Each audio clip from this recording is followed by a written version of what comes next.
Hi friends, मी स्नेहा।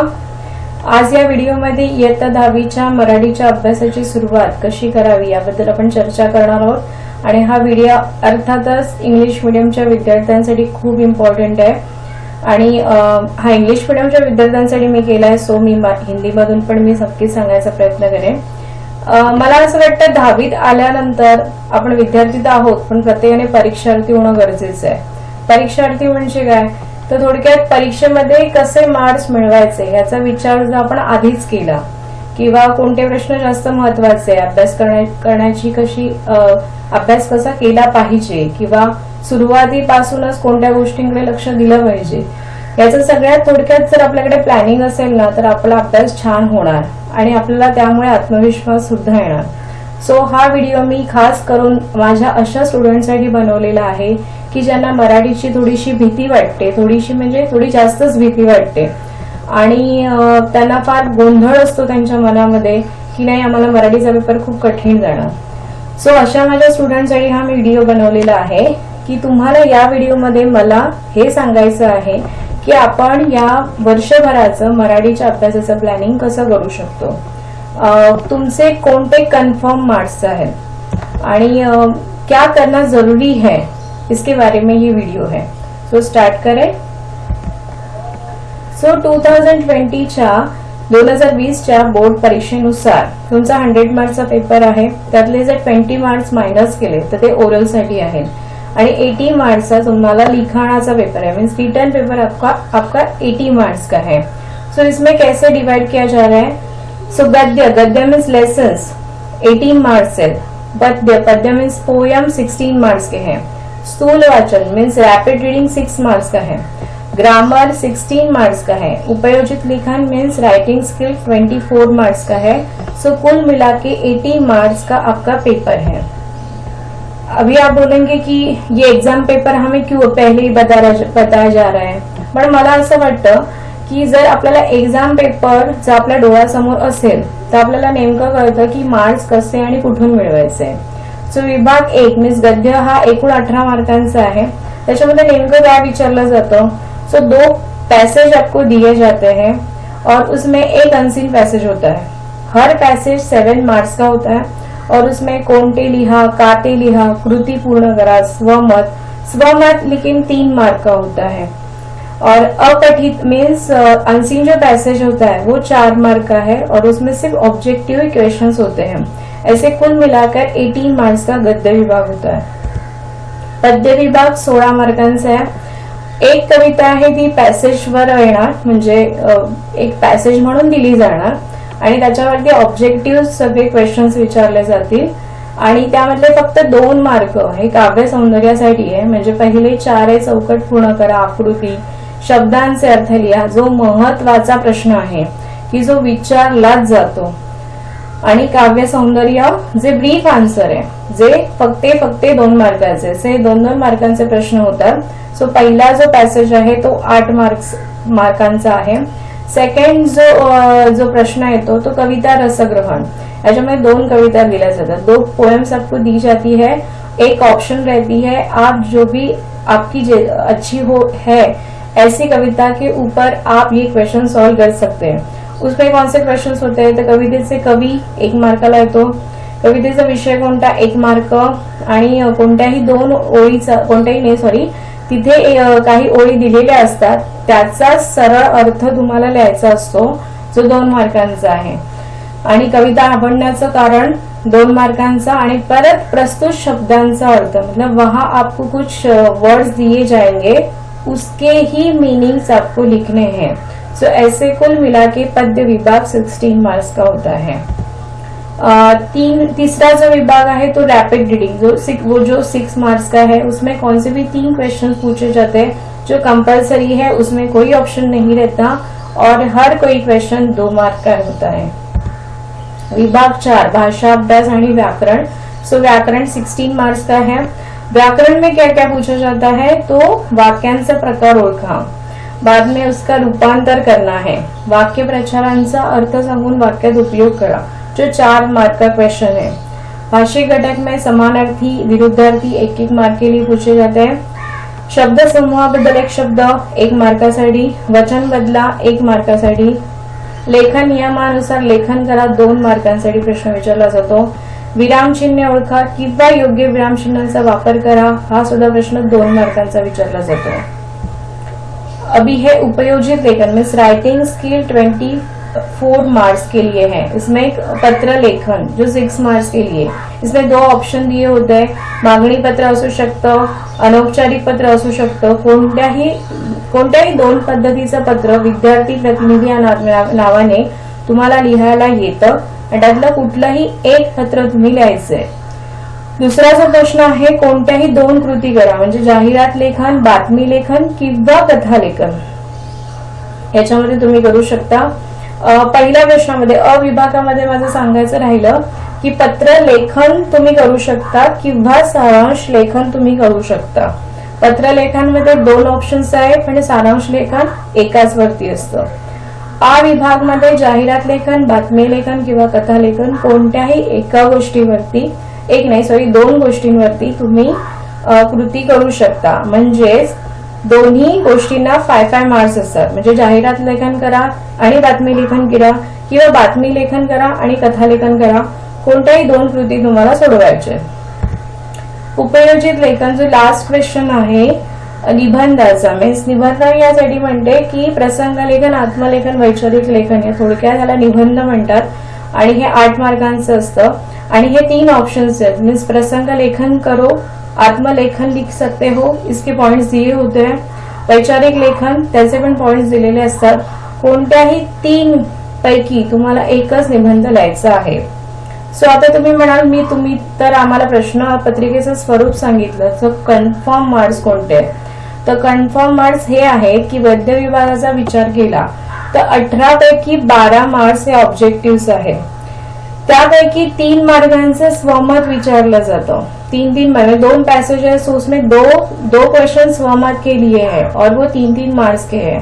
अगर वो छोड़ दिए जाए कि चलो वो ब्रीफ है, अगर वो हमें पता नहीं होते आणि ते प्रश्न कसे कोणत्याही पद्धतीने येऊ शकतात, गरजेचं नाही की फक्त एक्सरसाइज मधलेच येणार आहेत, पॅसेजच्या आधारावरती सुद्धा विचारले जातात। सो तो विषय सोडला तर ऑब्जेक्टिव्ह त्या पॅसेज मधलेच आहेत आणि जर तुम्हाला अर्थ त्या धड्याचा समजला असेल तर तुम्ही 12 मार्क्सचे ऑब्जेक्टिव्ह अगदी व्यवस्थित सॉल्व्ह करू शकता। सो 12 मार्क्स तुमचे कन्फर्म आहेत कारण लेसन तुम्ही शिकलेले आहात आणि त्याची सगळी स्टोरी तुम्हाला माहिती असते। सो ऑब्जेक्टिव्हचे 12 मार्क्स तुमच्याकडे हातात आहे। पद्य विभागाचा विचार केला तर 16 पैकी 14 मार्क्स कन्फर्म आहे का, कारण 6 मार्क ऑब्जेक्टिव्ह साठी विचारले जातात आणि 8 मार्कांचं कविता रसग्रहण आहे ज्याचे पॉइंट्स तुमच्याकडे ऑलरेडी आहे की कविता रसग्रहणामध्ये तुम्हाला नेमकं काय काय विचारलं जाईल त्याचे पॉइंट्स तुमच्याकडे आहे। जर तुम्ही ते प्रॉपर कविता रसग्रहण प्रत्येक कवितेचं केलं म्हणजे 7च कविता आपल्याला आहेत, 7 पोएम्स सिर्फ है आपको और 7 पोएम का अगर आप अच्छे से बाहर करोगे तो वो क्वेश्चन आप अच्छे से लिख सकते हो। सो 6 मार्कांचं ऑब्जेक्टिव्ह आणि 8 मार्कांचा कविता रसग्रहण। त्याच्यानंतर व्याकरण विभागाचा विचार केला तर 16 पैकी 10 मार्क्स कन्फर्म है। मीन्स वाक्यांचे प्रकार, रूपांतर ये इजी है जो आपको पहचानने के लिए आ सकते हैं, जिसके 2 मार्क्स आराम से मिल सकते हैं। रूपांतर तुम्ही करू शकता अगदी आरामात।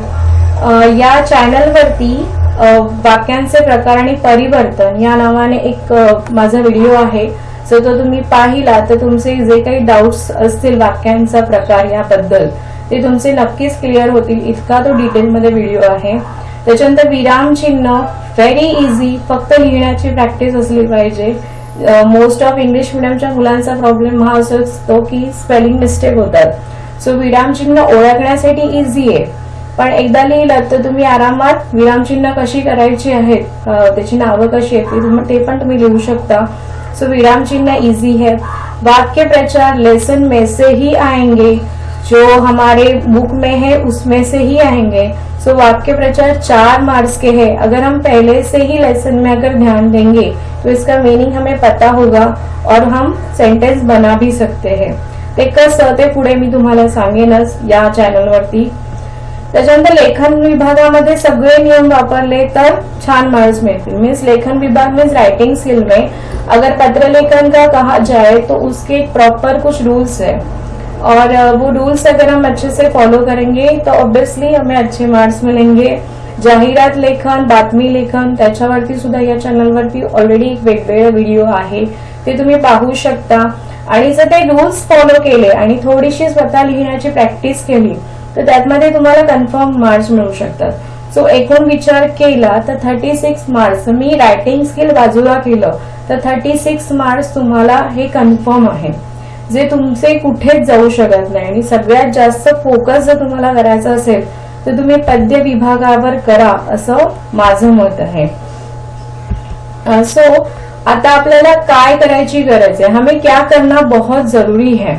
सो फर्स्ट ऑफ ऑल कि आपको रीडिंग करना बहुत जरूरी है, वो कंपलसरी है।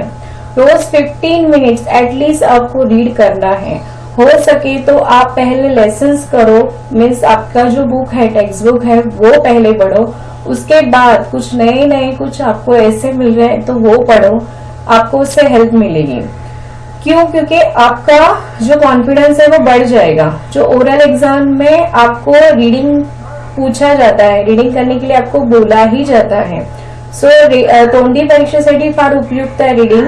त्याच्यानंतर रोज रीडिंग केलं तर ऑब्व्हियसली लेखन नियम जे काय आहेत ते तुमचे नक्की तुम्हाला कळतील। आणि सगळ्यात महत्वाची गोष्ट कि हा प्रॉब्लेम मोस्ट ऑफ मुलांना असतो कि पेपर हाथ में आया है, हमें आंसर्स ढूंढने हैं, तो पैसेज में आंसर्स ढूंढने के लिए इतना टाइम चला जाता है कि बाद में पेपर कवर होना मुश्किल हो जाता है। सो जर तुम्ही आधीपासून लेसन सगळे रीड केले तर तुम्हाला आंसर पटकन मिळतील, क्विकली आप आंसर ढूंढ सकते हो। सो रीडिंग बहुत बहुत महत्वपूर्ण है। त्याच्यानंतर सगळ्या कविता आणि धडे यांचे अर्थ समजून घेणे गरजेचे आहे। इसका मीनिंग आपको पता होना ही चाहिए, जो ओरल एग्जाम के लिए बहुत जरूरी है। क्योंकि बाद में ओरल एग्जाम के लिए आपको ऐसा क्वेश्चन दिया जाता है, आपको शॉर्ट में समरी पूछी जाती है किसी भी लेसन की। ये ओरल एग्जाम में 20 मार्क्स के पूछे ही जाते हैं। इसके लिए हर पोएम, हर लेसन का मीनिंग आपको पता होना ही चाहिए। और मोस्ट की आपको लिखण्याची सवय असावी। मीन्स क्या कि आपको लिखना भी जरूरी है। ऐसे नहीं कि मेरे सिर्फ दिमाग में है और मैं लिख नहीं सकती तो कुछ फायदा नहीं है। सो लिखने की थोड़ी आदत आप डाल दीजिए। हो सके तो आप कोई एक वर्कबुक अगर आप सॉल्व कर सकते हो तो वेल एंड गुड। आणि ऑब्जेक्टिव प्रश्नांकडे जास्त लक्ष देण्याची गरज है। मतलब हमें ऐसा लगता है कि नहीं हम आंसर्स ढूंढेंगे, पैसेज हम रीड करेंगे तो हमें अच्छे से ऑब्जेक्टिव आंसर मिलेगा, उसमें कुछ दिक्कत नहीं है। और हम ज्यादा से ज्यादा ब्रीफ आंसर्स की तरफ ज्यादा ध्यान देते हैं। लेकिन मैं ऐसा कहूंगी कि आप ऑब्जेक्टिव की तरफ ज्यादा ध्यान दो। अगर ब्रीफ आंसर्स में थोड़ा बहुत ग्रामेटिकल मिस्टेक होता है तो फुल मार्क्स नहीं मिलते।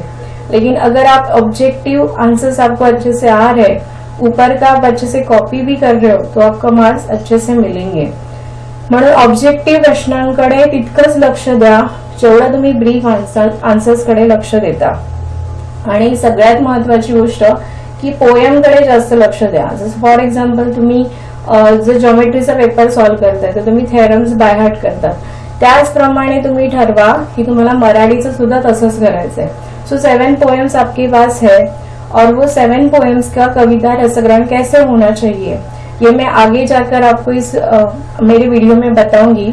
अगर वो पॉइंट्स आप अच्छे से बाय हार्ट करोगे तो मला विश्वास आहे की तुम्हाला कविता रसग्रहणामध्ये 8 पैकी नक्कीच चांगले मार्क्स मिळतील। ग्रॅमेटिकल मार्क्स जर आप विचार केला तर 1-2 मार्क्स कट होतात, पण तो आत्मविश्वास तुमच्यामध्ये नक्की येईल।